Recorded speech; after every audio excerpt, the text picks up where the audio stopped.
प्रिय विद्यार्थियों, संस्कृत प्रेम गंगा में आप सभी का स्वागत है। मैं हूं प्रेमलता और आज आप नए टॉपिक पर सीखेंगे जिसका शीर्षक है अनुच्छेद लेखनम।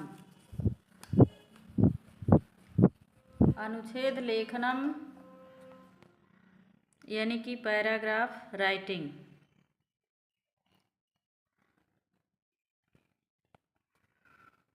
जैसे कि आप सभी को पता है कि वर्णों के मेल से शब्द बनते हैं और शब्दों के व्यवस्थित क्रम से वाक्य बनते हैं और वाक्य के व्यवस्थित क्रम से ही क्या बनते हैं, अनुच्छेद बनते हैं। और बहुत सारे अनुच्छेदों का एक संग्रह कर दिया जाता है तो वह एक गद्य बन जाता है, एक पाठ बन जाता है, लेख बन जाता है, निबंध बन जाता है।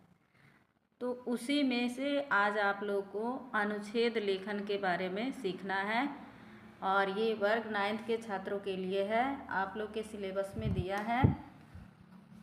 अनुच्छेद लेखनम में पहला टॉपिक है भारत वर्षम और दूसरा है अस्माकं विद्यालय।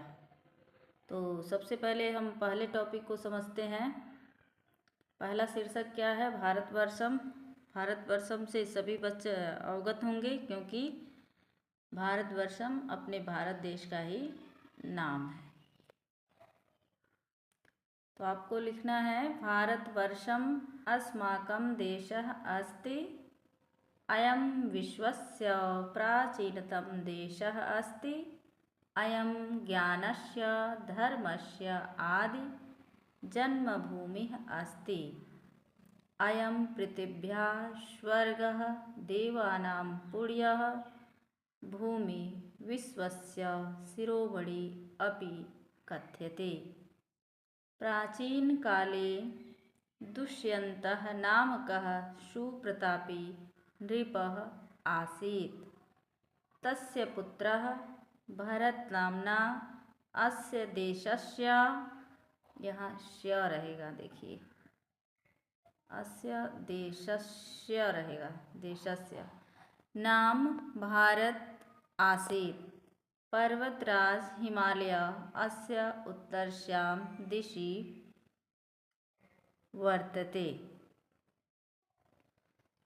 तो प्रश्न कैसे पूछता है कि प्रश्न कहता है, टॉपिक दे देगा आपको और कहेगा कि इस पे 7 पंक्तियों में अनुच्छेद लिखिए और लगभग 5 अंक के 7 अंक के आपसे पूछे जाएंगे। तो इसलिए आप इसे एक बार पुनः पढ़ लें अच्छे से और समझ लें। सबसे पहले तो आपको अर्थ समझा दें। अर्थ इसका क्या होगा?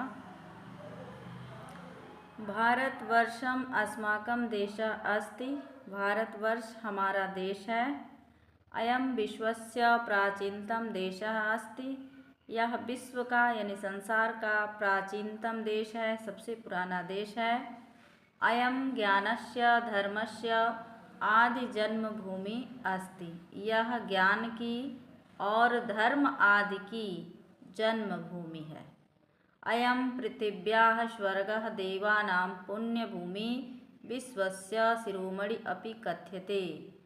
इसे पृथ्वी पर स्वर्ग के नाम से, देवता पुण्य भूमि और विश्व की शिरोमणि के नाम से भी कहते हैं। प्राचीन काल में दुष्यंत नामक सुप्रतापी राजा थे। उनके पुत्र भरत नामना यानी भरत के नाम से इस देश का नाम भारत हुआ या भारत पड़ा। पर्वतराज हिमालय इसके उत्तर दिशा में है। यह आपसे पूछ रहा था कि भारतवर्ष के बारे में 7 पंक्ति लिखिए। तो आपको ऐसे ही अनुच्छेद लेखन लिखना है। अनुच्छेद लेखन लिखते समय मात्राओं का और वर्तनी का विशेष ध्यान देना है। शब्दों में सुंदरता हो, लिखावट अति उत्तम हो।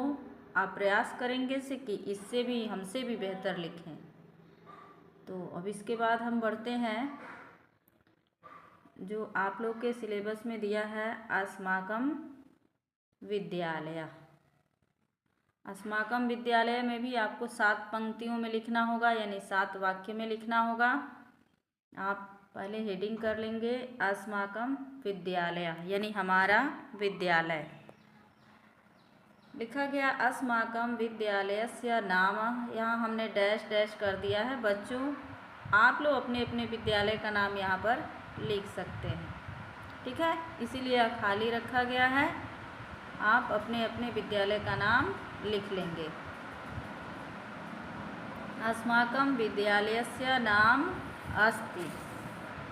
छात्राणां हिताय विद्यालयस्य महत्वपूर्णं स्थानम् अस्ति, यानी हमारे विद्यालय का नाम, जो कुछ भी नाम होगा आप यहाँ पर लिख लेंगे, है।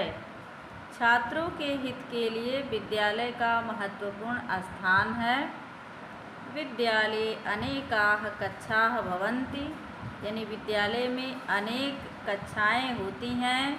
तासु शिक्षकाः छात्रान् विविधान् विषयान् पाठयन्ति, उसमें शिक्षक बंधु या शिक्षकगण, अध्यापकगण छात्रों को विविध विषय पढ़ाते हैं। प्रधानाध्यापकाः विद्यालयं नियंत्रणं करोति। इसको थोड़ा ऊपर नीचे कर दें, दिख नहीं रहा। चलिए, विविधान विषयान पाठयन्ति के बाद है विद्यालय। प्रधानाध्यापकः विद्यालयस्य नियंत्रणं करोति, यानी प्रधानाध्यापक यानी जो आपके प्रधानाचार्य हैं या हेडमास्टर जिसे आप जानते हैं, वो जो है विद्यालय का नियंत्रण करते हैं, यानी उनके देखरेख में विद्यालय का संचालन होता है। विद्यालये छात्राणां सदाचारस्य शिक्षणमपि भवति, विद्यालय में छात्रों को सदाचार की शिक्षा होती है या दी जाती है। अस्माकं विद्यालये एकः विशालः पुस्तकालयः अपि सन्ति, यानी हमारे विद्यालय में एक बड़ा पुस्तकालय भी है। ठीक है, तो आपको 7 पंक्तियों में ही देना था। तो इस तरह से आप लोग का जो है ये अनुच्छेद लेखन का जो टॉपिक है, आप लोग का जो सिलेबस था उसमें मात्र 2 ही लेखन लिखने को कहा गया है, एक भारतवर्षम पे और दूसरा अस्माकम विद्यालयम। तो इस तरह से हमने दोनों ही टॉपिक आप लोग को दे दिया। आप अपने नोट्सबुक में लिखेंगे, समझेंगे, पहले बार बार पढ़ेंगे। जब बार बार पढ़ेंगे तो पढ़ने से आपको क्या होगा कि आपको इसके पढ़ने से विभक्ति की पहचान होगी। विभक्ति की पहचान जब होगी आप उसके अर्थ को आसानी से समझ पाएंगे, और जब अर्थ को आसानी से समझ लेंगे तो आपको अनुवाद करना बहुत ही आसानी से आने लगेगा। आप संस्कृत से हिंदी में अनुवाद कर लेंगे और हिंदी से संस्कृत में अनुवाद कर लेंगे। तो इससे क्या होगा कि आपको जो है भाषा सीखने की क्षमता में बल मिलेगा, उत्साह मिलेगा, और इसी तरह से आप भाषा सीखने में सक्षम हो पाएंगे। इसलिए आप ध्यानपूर्वक इसे पढ़ें, समझें, देखें, और जो चीज़ें समझ क्लास अच्छा लगा हो तो आप लोग लाइक करें, शेयर करें और कमेंट अवश्य करें। आज के लिए इतना ही। धन्यवाद बच्चों, फिर मिलेंगे एक नए टॉपिक के साथ। तब तक के लिए धन्यवाद।